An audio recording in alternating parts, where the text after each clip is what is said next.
समुद्र तट पर मछुआरों की एक छोटी सी बस्ती थी। एक दिन जब मछुआरे मछली पकड़ने जा रहे थे, उन्होंने देखा कि एक बूढ़ा पानी में खड़ा है। वह हाथ हिला हिलाकर कह रहा था, मत जाओ, रुक जाओ, तूफान आ रहा है, डूब जाओगे। उस बूढ़े को पहले कभी किसी ने नहीं देखा था। अधिकतर मछुआरों ने समझा शायद कोई पागल भटक कर इधर आ गया है। वे अपनी नावें खेदते हुए आगे चले गए।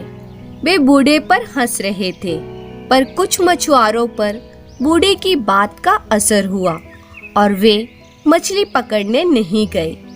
थोड़ी देर बाद सचमुच बहुत जोर का तूफान आ गया। गए हुए मछुआरे नहीं लौटे। वे तूफान की चपेट में आकर डूब गए थे।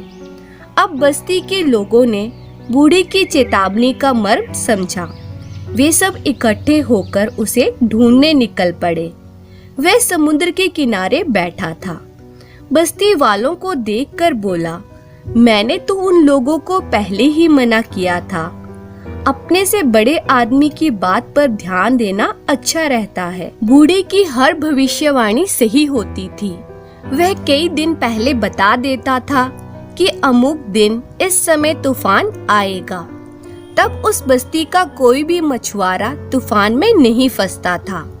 जल्दी उसकी प्रसिद्धि दूर दूर तक फैल गई। अब तो बड़े बड़े जहाजों के कप्तान भी मौसम के बारे में उसकी सलाह लेने आने लगे। सब हैरान थे कि आखिर उसकी भविष्यवाणियां इतनी सही कैसे उतरती हैं। कुछ लोग उसकी जासूसी करने लगे कि वह कहाँ जाता है, क्या करता है, लेकिन कुछ पता नहीं चल सका। दिन भर समुद्र के किनारे बैठा रहता था। किसी ने उसे कहीं आते जाते नहीं देखा।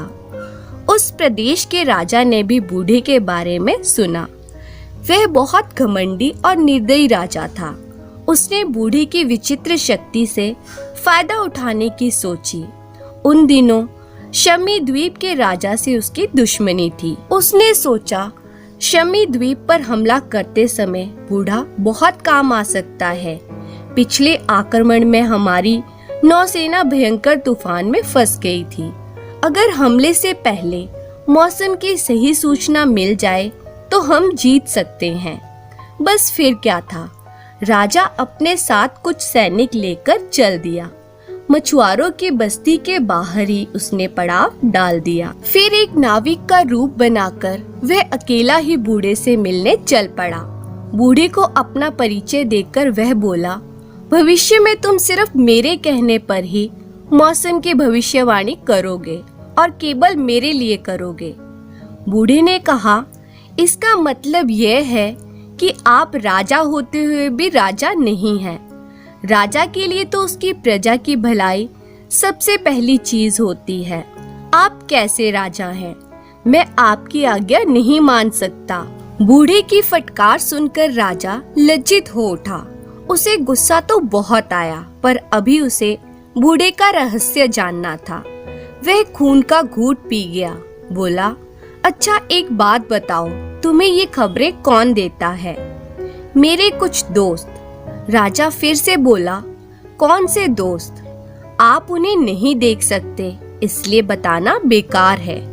कहकर बूढ़ा हंसने लगा। राजा को लगा बूढ़ा उसे चिढ़ा रहा है। राजा चिल्लाकर बोला, अगर नहीं बताओगे तो मैं तुम्हें जेल में डाल दूंगा। बूढ़े ने लापरवाही से कहा, कैद से मैं नहीं डरता, लेकिन जब आप इतनी जिद कर रहे हैं तो आज रात मैं आपको अपने उन दोस्तों के पास ले चलूंगा। रास्ता जोखिम भरा है। अगर आप संकट में फंस जाएं तो बाद में मुझे दोष ना दीजिएगा। राजा ने हामी भर दी। वह किसी भी कीमत पर बूढ़े का भेद जानना चाहता था। रात हुई, चांदनी में समुद्र का पानी चांदी सा चमकने लगा।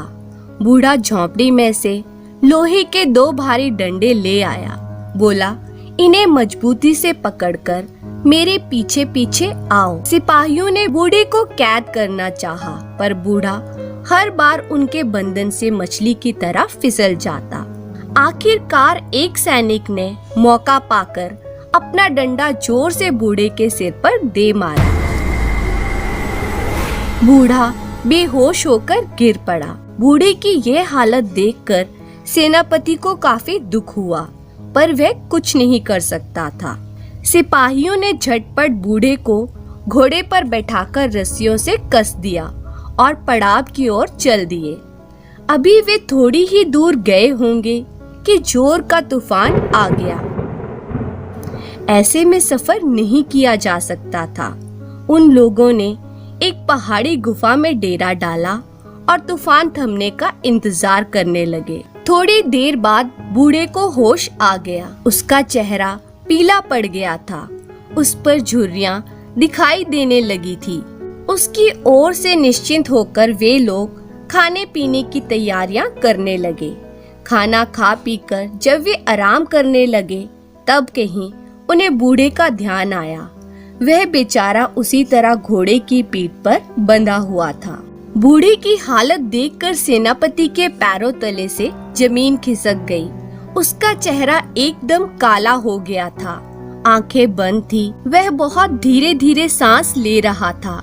ऐसा लगता था जैसे वह पल दो पल का ही मेहमान हो। सेनापति राजा के गुस्से से भली भांति परिचित था। उसे मालूम था कि अगर बूढ़े को कुछ हो गया तो उसकी जान की खैर नहीं। उसने तुरंत एक सिपाही को राजा के पास भेज दिया, क्योंकि बूढ़े की हालत सफर करने लायक नहीं थी। बाकी लोग बूढ़े की देखभाल में लग गए। नजदीक ही एक तालाब था। एक सिपाही दौड़कर पानी ले आया। पानी में जैसे जादू था। पानी पीते ही बूढ़े ने आंखें खोल दी। उसके चेहरे पर छाया कालापन भी कुछ कम हो गया, पर अब भी खतरा टला नहीं था। दूत सैनिक घोड़ा दौड़ाता हुआ राजा के शिविर में पहुंचा। सुनते ही राजा भी घबरा गया। वह तुरंत सैनिक के साथ बूढ़े को देखने चल दिया। बूढ़े को देखते ही राजा समझ गया कि यह अधिक देर तक जीवित नहीं रहेगा। यही मौका है। अगर अब इसका रहस्य पता नहीं चला तो फिर कभी नहीं जाना जा सकेगा। उसने मीठी आवाज में कहा, देखो, तुम मौत के दरवाजे पर हो। अब तो तुम्हें अपना भेद बता देना चाहिए। बूढ़ा कुछ देर चुप रहा, फिर बोला, मुझे गर्मी लग रही है।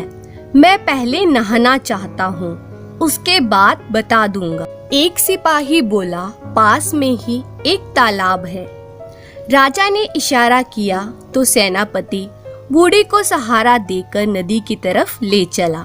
बूढ़ा दौड़कर नदी में घुस गया और बहुत देर तक नहाता रहा। राजा को एक एक पल भारी हो रहा था। वह किनारे से पुकार कर बोला, जल्दी बाहर आओ, हमें वापस भी पहुंचना है। बूढ़े ने कहा, तो तुम चले जाओ। बूढ़े का चेहरा धूप में चमक रहा था। वह एकदम स्वस्थ दिखाई दे रहा था। अभी राजा की बात पूरी नहीं हुई थी कि बूढ़ा जोर से हंस पड़ा। फिर बोला, तुमने तो अपनी मूर्खता के कारण मुझे मार ही डाला था। मैंने पहले ही कहा था कि मैं समुद्र से, पानी से दूर नहीं रह सकता। मैं फिर कहता हूँ कि तुम राजा के वेश में शैतान हो, स्वार्थी हो, प्रजा की भलाई नहीं चाहते। प्रजा को नया राजा चाहिए। तुम मेरा रहस्य जानना चाहते हो। मैं पूछता हूँ, तुम प्रकृति के कितने भेद जानते हो? राजा को गुस्सा चढ़ आया। उसने तलवार खींच ली। सेनापति से बोला, पकड़ो शैतान को, मैं अभी इसका सिर काट दूंगा। सेनापति बोला, महाराज, बूढ़े आदमी पर अत्याचार करना आपको शोभा नहीं देता। राजा बोला, तुम चुप रहो और मेरी आज्ञा का पालन करो। उसे जल्द से जल्द तालाब से बाहर निकालो। सिपाही पानी में कूदे, लेकिन बूढ़ा उनके हाथ नहीं लगा। बूढ़ा पानी में काफी दूर चला गया था। यह देखकर राजा आपे में ना रहा। तलवार लेकर वह पानी में कूद पड़ा। कूदते ही वह तालाब की तली में उगी झाड़ियों में फंस गया। वह निकलने के लिए बहुत छटपटाया, लेकिन बाहर ना आ सका। सिपाही और सेनापति उसे बचाने आए, पर राजा उनके पहुंचने से पहले ही डूब गया था। बूढ़ा जोर से हंस पड़ा और काफी देर तक हंसता रहा। फिर सेनापति से बोला, अन्याय और अज्ञान का अंत इसी तरह होता है। सेनापति, तुम मुझे एक नरम दिल और अच्छे इंसान लगे हो। मैं तो जा रहा हूँ, लेकिन आज से तुम इस प्रदेश के नए राजा हो। अगले ही पल सैनिकों ने देखा कि बूढ़ा पानी में गायब हो गया। वे काफी देर तक खड़े रहे, लेकिन फिर बूढ़ा पानी से बाहर नहीं आया। उसके बाद बूढ़े को किसी ने नहीं देखा। लोग अक्सर उसकी झोंपड़ी पर जाते कि शायद वह लौट आया हो, पर वो कभी नहीं लौटा। मछुआरों का ये मानना था कि वे जल देवता थे जो उनकी सहायता करने के लिए आए थे, परंतु एक दुष्ट राजा के कारण वो उन्हें छोड़ गए और उसके बदले में उन्हें एक अच्छा राजा सेनापति के रूप में दे गए। धन्यवाद।